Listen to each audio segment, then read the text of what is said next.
What are 3 philosophically inspired parenting strategies? Yeah, so this is actually something that's been really important to me because I'm a dad, so are you. My kids have more or less successfully made it through their childhoods. I've got one military guy, one school teacher, and one who's still in college. And the 3 things that I took from the ancients that were most important to me, number 1, it's also in running a company, don't freak out. Okay. Never freak out. If you freak out, everything will get worse and they will freak out.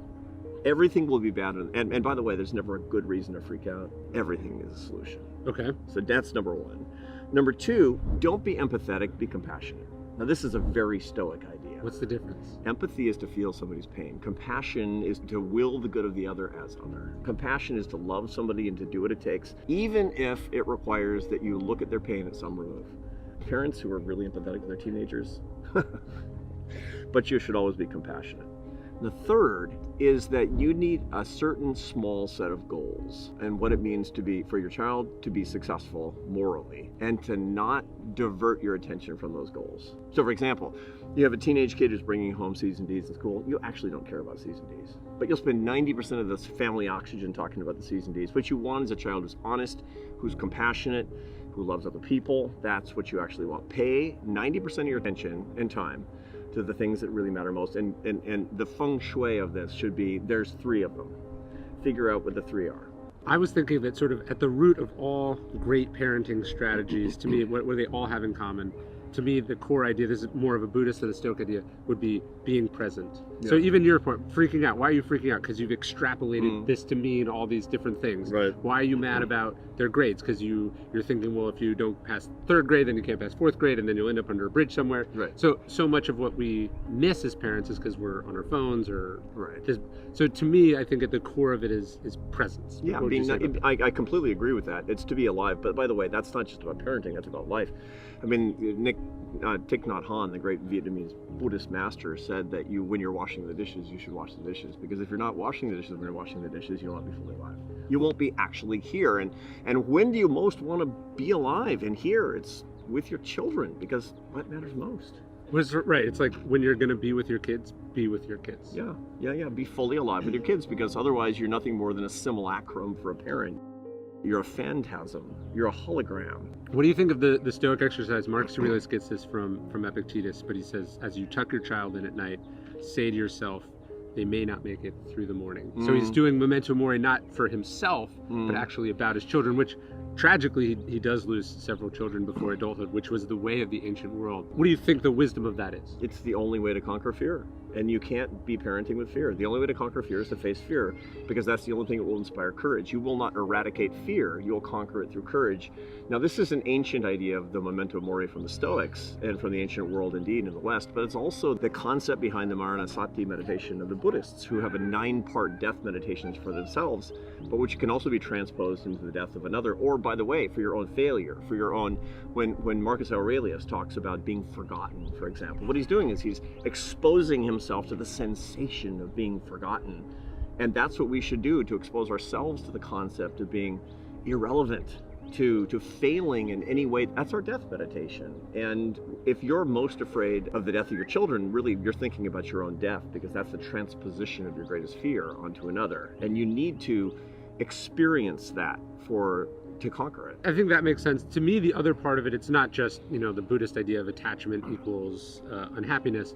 I also thought the point of that exercise is when you're putting your kids down to bed, actually be there putting them down to bed, right? Going like, hey, this could be the last time I do this, so I'm not going to rush through it to go watch Netflix. So savor it. Yes. Yeah, so savor it. That's actually a good point. But I use that, by the way, I use that Maranasati meditation idea with my students who are, they're high achievers. They're really, what they're most afraid of? Failing, because they've never failed. Sure. They're great. They're smart. They're hardworking. They're highly meritorious. And so I'll say, I make them do a Maranasati meditation on their own failure. And the most poignant moment in the 9-part failure meditation, I make them contemplate the concept, the idea, and imagine their parents feeling sorry for them. It's heavy. Yeah. Because that's the people you want to make proud.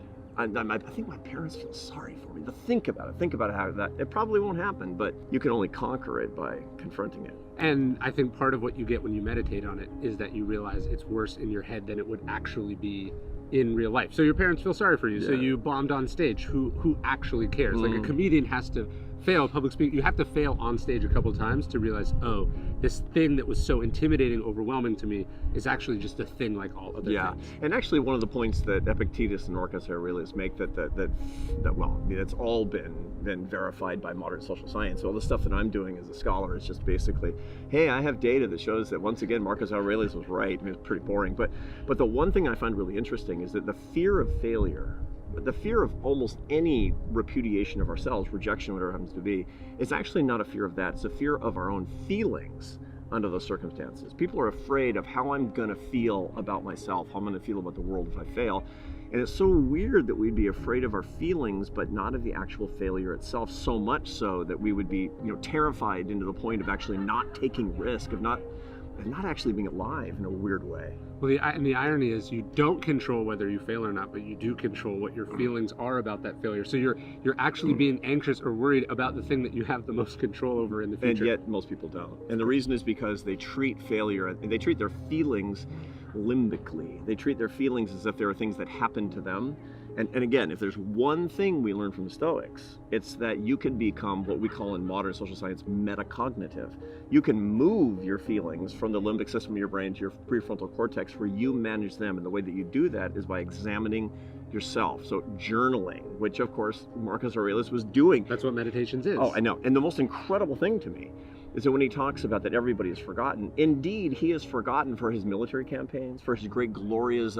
He's remembered for scribblings on pieces of paper that he didn't even intend to share. Right, his accomplishments in life were so great. There's a literal 200-foot column of just those accomplishments, carved in marble, which nobody knows what it means. And we Right. totally lost it. You can see it in Rome, but it's not an important thing. But what matters, what people are actually talking about, is the internal work he was doing on himself that he would have thought no one would ever see. Absolutely. It's like he would think that these battles, these glorious battles against the Huns or the Visigoths or whatever he was fighting, these northern tribes, that this would be the whole thing. And it's actually his diary.